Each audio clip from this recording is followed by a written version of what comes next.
नमस्कार।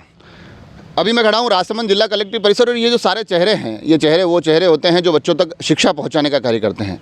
शिक्षण कार्य में लगातार लगे हुए चेहरे हैं, मगर आज इन चेहरों पर एक शिकायत है और शिकायत इस बात की कि शैक्षणिक व्यवस्थाओं में सरकारों ने जो कुछ नियम तय किए हैं, निजी विद्यालय पूरी कोशिश करते हैं उन नियमों की पालना करने के लिए, और जो निःशुल्क शिक्षा का अधिकार है उस अधिकार को छात्रों तक पहुंचाने के लिए तमाम चेहरे, तमाम शिक्षण संस्थान प्रयासरत है। मगर शिकायत इस बात की है कि उसके एवज में जो सरकार के वादे थे, जो सरकार की नियमावली थी, जो एक शुल्क वापस दिया जाना था, वो शुल्क समय पर नहीं मिलता है।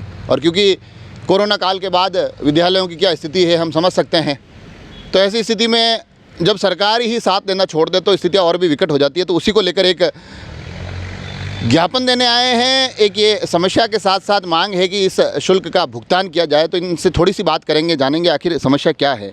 पहले तो थोड़ा सा मैं चाहता हूँ कि दर्शकों के लिए विषय बता दिया जाए। सर, आज हम आए हैं राइट टू एजुकेशन के तहत जो हम निःशुल्क शिक्षाएं दे रहे हैं बच्चों को, सरकार के और माननीय केंद्र सरकार के और जो नोटिफिकेशन है उसके अनुसार। तो सरकार और उसमें ये भी कहा गया था कि भाई है ना, हम निःशुल्क शिक्षा देंगे तो सरकार उसके एवज में पुनर्भरण करेगी, और उसमें 2 बार है ना पुनर्भरण करने का होता है। प्रथम क्लेम बिल हमारे को है ना अक्टूबर-नवंबर के अंदर देने की बात होती है, और है ना दूसरा है ना मार्च-अप्रैल के अंदर देने की होती है। मगर है ना अभी हम देख रहे हैं, और तो 2020 से हमारे पैसे अटके हुए पड़े हैं। सरकार के अगर कुछ अधिकारी लोग है ना पक्षपात भी करते हैं। कुछ स्कूलों के है ना कभी है ना 20-21 के है ना प्रथम क्लेम बिल बना के छोड़ देते, किसी को सेकंड में, किसी को है ना फर्स्ट में, और हालात ये बन जाते हैं कि हम है ना लेटर पर लेटर लिखे जाते हैं और हमारी है ना किसी बात को सुनने का काम नहीं करते हैं। तकरीबन भुगतान कितने समय से अटके हुए हैं? सर 2-2, 3-3 साल से अटके हुए हैं। अभी कोरोना के अंदर हमने 20-21 में हमने ऑनलाइन और ऑफलाइन दोनों ओर से पढ़ाया था। सरकार के भी है ना, कोरोना जब ख़त्म हुआ तो सरकार के प्रतिनिधि आए और उन्होंने भौतिक सत्यापन किया है। भौतिक सत्यापन में योग्य पाए गए हैं, पढ़ रहे हैं, माँ बाप से लिखे हुए हैं ना, सर्टिफिकेट है हमारे पास, और उसके बावजूद भी योग्य पाने के बावजूद भी उन्होंने है ना हमारा पुनर्भरण नहीं किया। 20-21 अब है ना 20-21 के बाद देखिए 21-22, 22-23 और 23-24, अब 3-3, 4-4 सालों से हमारा पैसा अटका हुआ है। क्या है ना, हम ऐसे ही 25% हमारा पैसा अटक जाएगा तो फिर हम है ना स्कूल के संसाधनों को विकास कैसे करेंगे और उसको संचालित कैसे करेंगे? ये हमारे लिए बड़ी विडम्बना है। जायज़ समस्या है। थोड़ा सा और भी लोगों से बात करेंगे। आप कौन से विद्यालय से हैं? सर एपेक्स पब्लिक स्कूल दोइंदा सीनियर सेकेंडरी स्कूल है मेरा भी सर ये दिक्कत है कि ये 2020-21 में ऑनलाइन क्लासेस चलाई थी बच्चों की, ऑफलाइन क्लासेस भी चलाई थी, बच्चों को प्रॉपर वर्क दिया था, लेकिन उसका भी पेमेंट अभी तक अटका हुआ है। और पिछले सेशन का भी सेकंड किस्त का और कुछ भाइयों का तो अभी फर्स्ट किस्त का भी पेमेंट अटका हुआ है। जबकि हमारी तरफ से हमारे क्लेम बिल जो है वो सब वर्क कंप्लीट रहता है, बच्चों को प्रॉपर पढ़ाई दी जा रही है, लेकिन यही है सर, टाइम पर पेमेंट नहीं आता। बजट आता है तो बजट आने के बाद भी क्लेम बिल जनरेट नहीं होते हैं, तो वो क्लेम बिल वो जो बजट आता है वो लैप्स होकर वहाँ पर रिटर्न हो जाता है। अच्छा, बजट आता है और लैप्स हो जाता है? जी, वहाँ पर लैप्स। अगर ये टाइम पे क्लेम बिल नहीं बनाते तो बजट जो आता है इनके पास वो लैप्स होकर वहाँ पर रिटर्न हो जाता है। फिर वहाँ पर रिटर्न आने के बाद फिर वो लंबा प्रोसेस हो जाता है। ये जो ज्ञापन है, क्योंकि निजी विद्यालय का बता रहे थे, निजी विद्यालय तो राजसमंद में बहुत सारे हैं, मगर मेरे को ऐसा लग रहा है कि ये ज्ञापन सभी की तरफ से है या कुछ एक विद्यालयों की तरफ से ही है? सर, ये शिक्षा कुल सेवा संस्थान जो राजसमंद के अंदर एकमात्र रजिस्टर्ड निजी विद्यालयों का एक संगठन बना हुआ है, ये उसकी ओर से एक बना हुआ है, जिसके अंदर कई सदस्य हमारे साथ जुड़े हुए हैं। जो जितने भी विद्यालय हैं सभी विद्यालय हैं इसमें? लगभग सर 40 के लगभग अभी विद्यालय जुड़े हुए हैं और नए सदस्यता का अभियान भी चल रहा है। तो इस तरह की समस्याएं हमारे साथ कई बार आ रही है, और इस बार का जो क्लेम बिल रोकने का कारण था, इन्होंने जो विद्यालय जो जिस पोर्टल पे काम करते हैं, बच्चों के डाटाज वगैरह डालते हैं, उसके अंदर 1000 रुपये पर ईयर के हिसाब से इन्होंने एक पेनल्टी चालू किया, चार्जेस चालू किया है कि आपको ये शुल्क भी इसमें देना पड़ेगा।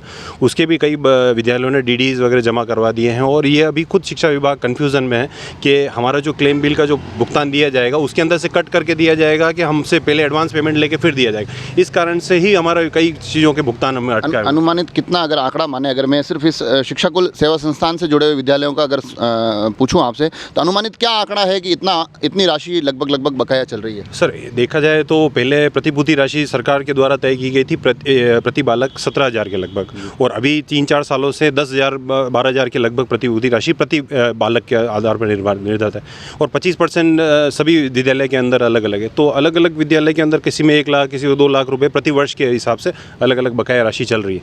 तो ये अनुमानित राशि आप ये मान के चलें, कम से कम राजसमंद जिले के अंदर RT के अंदर एडमिशन्स के कई बच्चे हैं जिनका भुगतान अभी तक बकाया चल रहा है।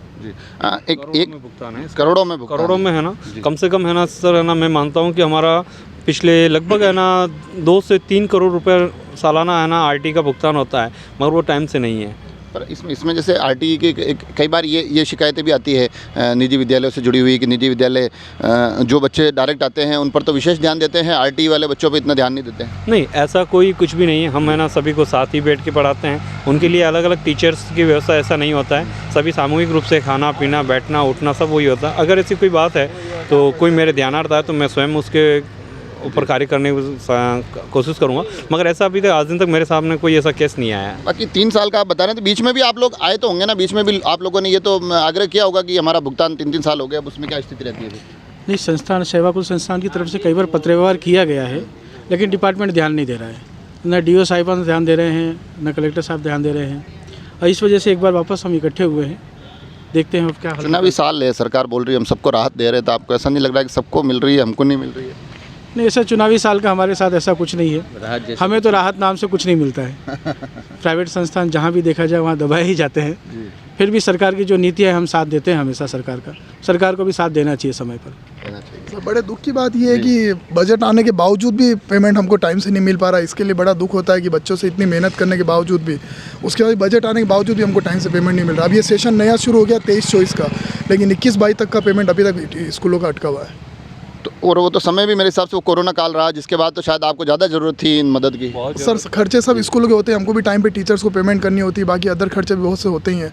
लेकिन सर स्कूल यही है, सरकार की तरफ से थोड़ी इन चीज़ों में लापरवाही की जाती है। तो देखा आपने, आज तमाम ये अलग अलग शैक्षणिक संस्थानों से ये चेहरे यहाँ पहुँचे हैं और बताया जा रहा है कि तकरीबन शिक्षा कुल सेवा संस्थान के अंतर्गत 40 विद्यालय हैं। हम ये भी मान सकते हैं कि कुछ और भी निजी संस्थान होंगे जो इस बैनर के तले रजिस्टर्ड तो नहीं होंगे, मगर इस समस्या का सामना कर रहे होंगे। हम कभी उनसे भी जुड़ने की कोशिश करेंगे, तो साथ ही दूसरे पक्ष से भी जानेंगे कि आखिर जो बताया जा रहा है कि बजट आ रहा है उसके बावजूद भुगतान नहीं हो रहा है, बजट लैप्स हो रहा है, तो इन प्रक्रियाओं को किस तरह से बेहतर बनाया जाए ताकि ये चेहरे विद्यालयों में मिले, जिला कलेक्ट्रेट परिसर में ज्ञापन देने ना आए, ये अपनी समस्या से ज़्यादा बच्चों के शिक्षा पर ध्यान दे पाए। आप सभी लोग जुड़े रहें राजसमंद एक्सप्रेस से। धन्यवाद।